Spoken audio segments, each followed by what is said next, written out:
Good morning, everyone. Troy Mueller, Operations Sections Trainee with Northwest Team 6, bringing you your morning update for October 11th, 2020. We'll go ahead and start this morning over on the west side of the fire in Division Alpha. Yesterday, as I reported out, we did see an increased activity northwest of the Joe Wright Reservoir.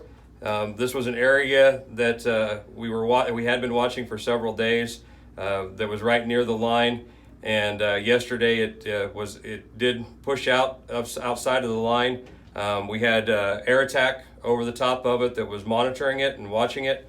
The report was that it was burning back up to the north, just into the black. If it tried to push out to the west, it was going to burn up into the rocks. So it wasn't any area of big concern for us. We knew it was there, and we were monitoring it by air. The forces on the ground in Division Alpha continue to work along this Long Jaw Road. They're continuing to monitor any areas of heat that may pop up and taking care of those. And they're also beginning to remove some of the equipment that we have down there as far as pumps that we're no longer using and tanks, and moving them to other parts of the fire where we have a critical need. Moving to the north up into Division Delta, they're continuing to patrol their line, mopping up any areas of heat and putting out any of the areas that are close to the line.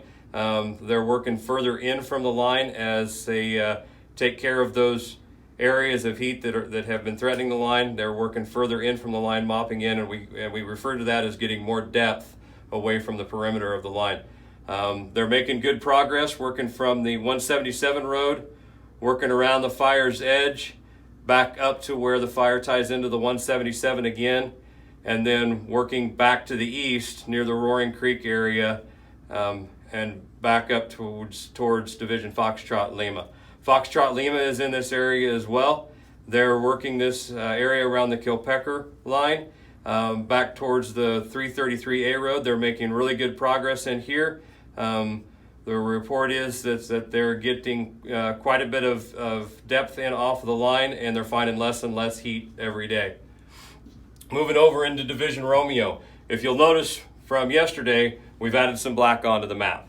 So they are now calling containment or black on the map from the 333A road over to Bel Air Lake, which is good. We've now got this north end in containment. The other little piece in Division Romeo that we hadn't shown yet that I talked about yesterday was right in here. And the crews were able to finally get good mop up on this to where they were comfortable enough to show this as containment. So with that, we are now showing all of Division Romeo from the 333A road all the way across the Manhattan back down to the Highway 14 corridor is all now shown in containment.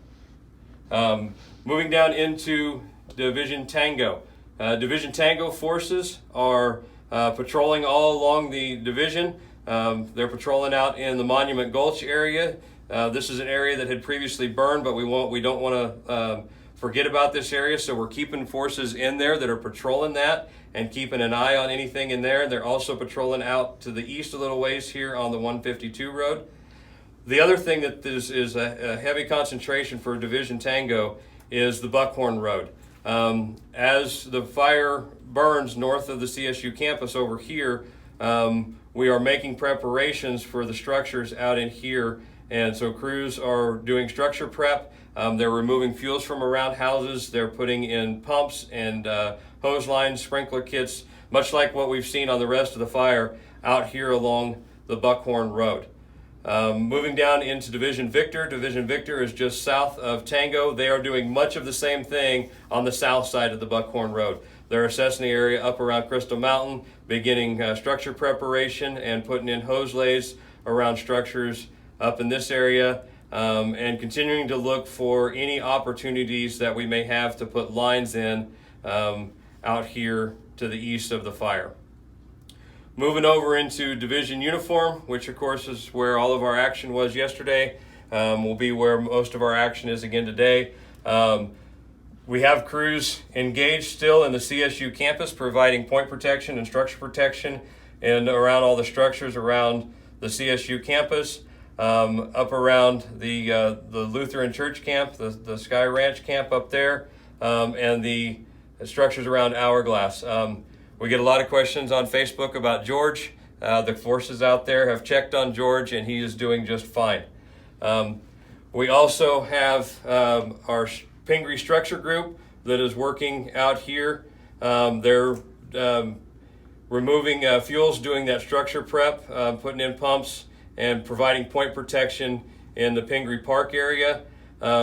In addition to all of our forces that we have out here, we are getting some help from the Larimer County Emergency Services. They are working in close coordination with Division Uniform, helping provide some structure protection out here around the church camp. Moving down into the Rocky Mountain National Park with Division Whiskey and Zulu, we do have some forces on the ground out here, and their priority for the day is they are watching the increased activity that we saw up in the Cache Laputer and up on Mummy Creek area. So they're going to be monitoring those and reporting out on anything significant that they may see out there. We are going to be flying aerial resources today for as long as we can, as long as the winds don't come up. But when those winds come up and they get too strong, then the helicopters will have to set down for the day for safety reasons. So that concludes the morning briefing. I hope you all have a good day, and we'll talk to you later.